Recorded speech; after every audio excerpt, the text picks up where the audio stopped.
Is this the secret to success? Today, I want to pull back the curtain and go over the top 5 things most successful Etsy shops have in common.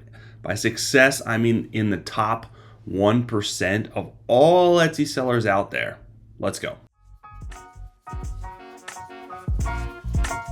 Hey everyone, what is going on? Welcome back to the Handmade and Beyond podcast. I am your host, LL. Glad to be hanging out with you guys as always, talking Etsy, talking handmade, talking things to help you grow and improve your business now for in the future. Today I have a really good episode for you guys. I want to dive into the top 5 things that I have found that the top Etsy shops do. Before we get started, I'd really appreciate if you guys are listening to this on Apple Podcasts, Spotify. If you go in and leave a review, I'd really appreciate it. I read them all. It helps me reach other sellers like yourself. If you're watching on YouTube, I love you guys as well. Please like and subscribe. Leave a comment. Tell me what you like about the videos. Tell me future content that you want to see and hear. I appreciate the feedback, and I'm always trying to give you guys stuff that is valuable and useful to you in your business. All right, let's dive into today's topic. The first thing that you must know about the secret to success is there is no secret to success. What it really comes down to is taking action on plans and strategies over time consistently that leads to success. So sorry guys, if you want a get rich quick thing, this is not it. There's no quote unquote secret to success.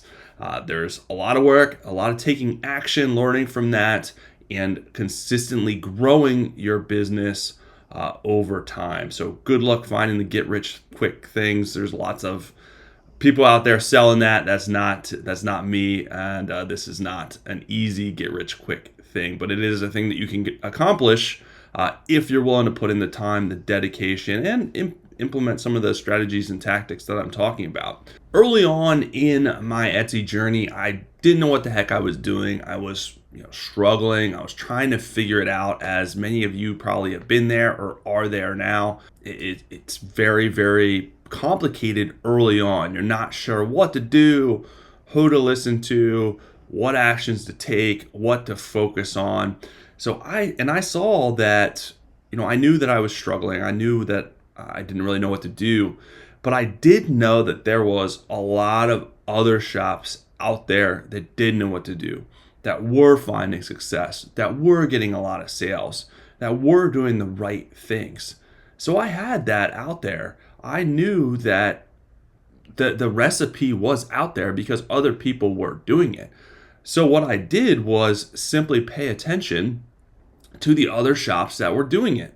Look at what they were doing, check in from time to time to kind of see and analyze and figure out, okay, these shops are successful. These are the things that they're doing. Most of them are doing on a consistent basis. Can I implement that type of stuff in my shop? Can I learn and then take action? That's the key. Learn and then take action. Test, try it out. And not try it out like one and done type thing. Consistently try these things out and try to implement the things that these shops were doing. So there was many tactics and strategies that I learned and implemented over the years from other successful sellers, which helped me become successful as well. And many of those sellers, what I found was a lot of the sellers did the exact same things. So that's why today I wanted to give you kind of a peek behind the curtain and talk about the 5 things that most successful Etsy shops have in common.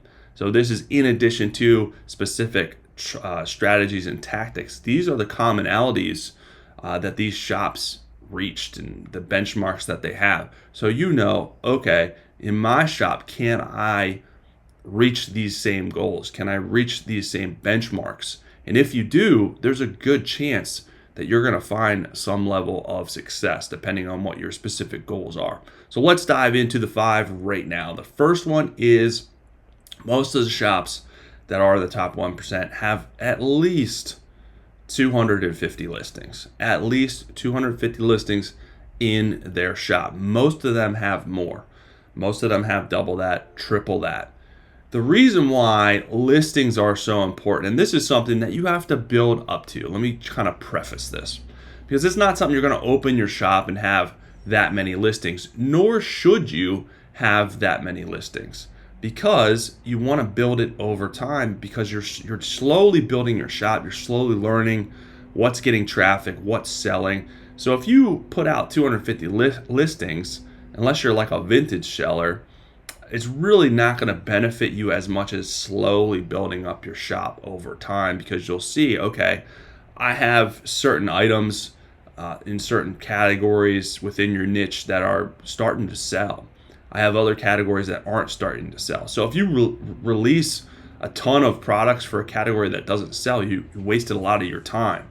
So you're better kind of learning and growing your business over time and focusing on what the stats and what the information is telling you, what your customers are telling you about your products.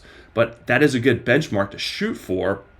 And the reason why it becomes so valuable if you're building your shop the right way is because over time your listings are growing. If your listings are growing, your keywords are growing. If your keywords are growing, your audience and potential reach is growing. If your audience and potential reach is growing, your potential customer base and your sales are growing. So it's all linked together like a web. But again, the key to this is building it slow and steady over time, having that goal of that, at least that many listings over time, and that should never stop. You should always, and I'm going to talk about this in a little bit, but you should always continue to add to that. All right, let's dive into number 2. The most common thing that I've seen with successful shops is they have at least 100 5-star reviews, if not more, with an average 5-star review.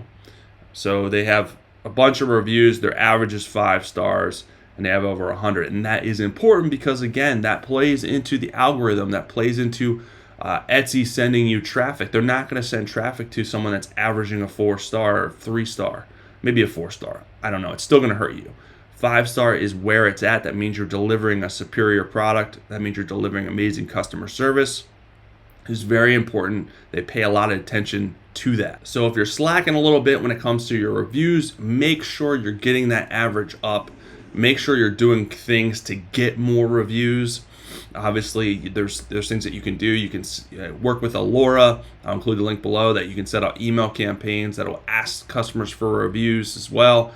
Etsy does send out review emails also, but you can personalize your own. You can put it on the packing slip with a nice little note asking them to leave a review, or if there's a problem with any of the orders, let me know first before you leave a review, so that will help you get better reviews. It'll help you get more reviews. So those are a couple quick strategies that you guys can implement, but reviews are so important. Everyone looks at reviews. Before you go to a restaurant, before you book a hotel, what are you doing? You're looking at the reviews. The same goes with your Etsy shop.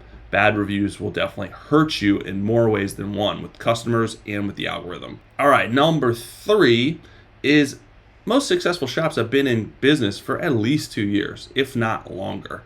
You will find that you're not going to find success early on. Most shops do not. The success comes later after you learn. It's the same thing. I know this is a stupid cliche, but it's like riding a bike. You're not hopping on that bike and an expert. You're doing wheelies and ramps. No, you're on training wheels. And then eventually you get the training wheels taken off, and then you start being able to ride solid. Maybe later on you do a ramp.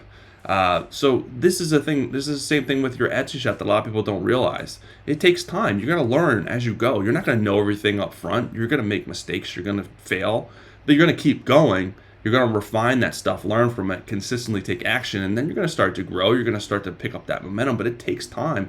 And a lot of people are not committed to that for long enough. They quit, or they decide to stop doing it, and they close their shop down, and that is why they fail. That's why they don't find success. You can't ever fail if you don't quit. I have something for you guys as usual. This is my Get Your First 100 Etsy Sales and Beyond guide. It's everything you need to do to reach 100 sales and beyond, with some motivation mixed in, tips, strategies.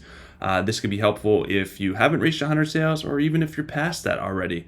It's a free download as usual. Get it at handmadeandbeyond.com/100 sales. All right, let's dive into the last few here. Number 4, the next thing that most shops have in common is a clearly defined niche. If you've been around for a while listening to me, you know this is nothing new. This is something that I've talked about for quite some time, many times, because it is so important. But you will find that the successful shops out there, you go to the shop and you know, okay, this is their niche, this is their target audience, this is who they are catering to.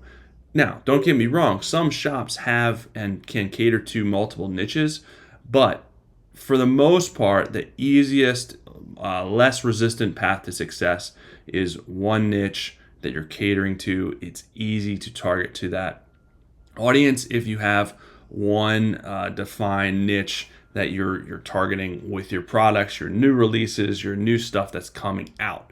That is a very common thing. That's a very common theme. You will often find that the shops that struggle don't know what their niche is, or they're trying to fit too many niches into one shop, and it just really messes with the algorithm. They don't know who to send, what audience you're targeting, and what traffic to send your way, because you're having so many different types of items, so many types of different products, so many types of different categories. You're kind of all over the map, so it's better to go all in on just a few things within your niche where it makes sense.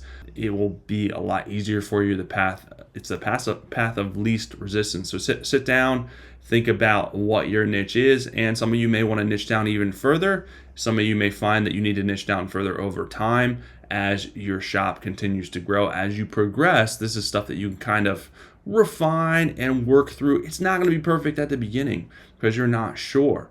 But as you're kind of bringing things out to market, you're going to figure out, again, what's selling more than others. Can I niche down even further to the items that are selling and kind of grow that particular sub niche and kind of cater to that sub niche? So these are all things that will come as you progress in your journey, just like all this other stuff. So keep that in mind. It is very important.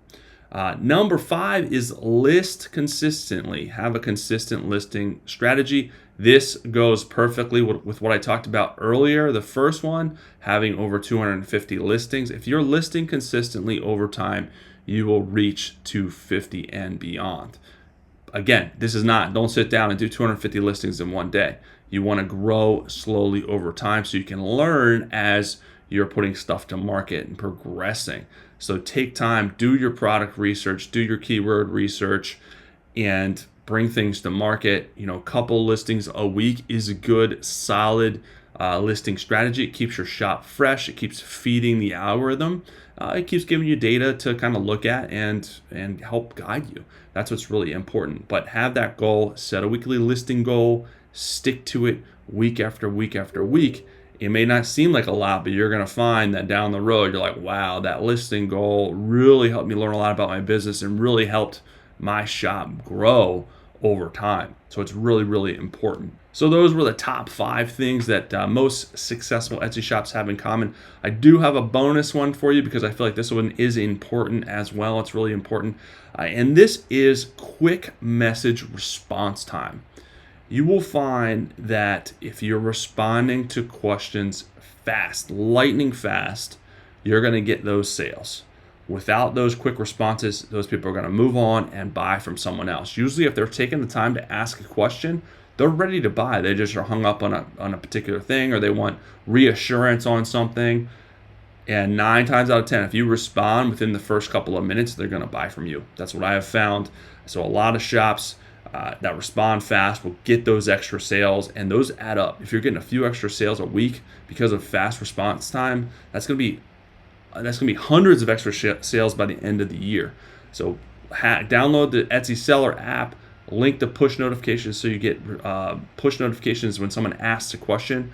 They'll come to your phone, boom, pull out your phone, respond then and there if you can, within reason, obviously, and guaranteed you're going to get more sales that way.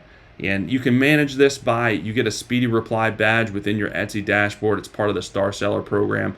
I don't worry about Star Seller as a whole. That stuff will come.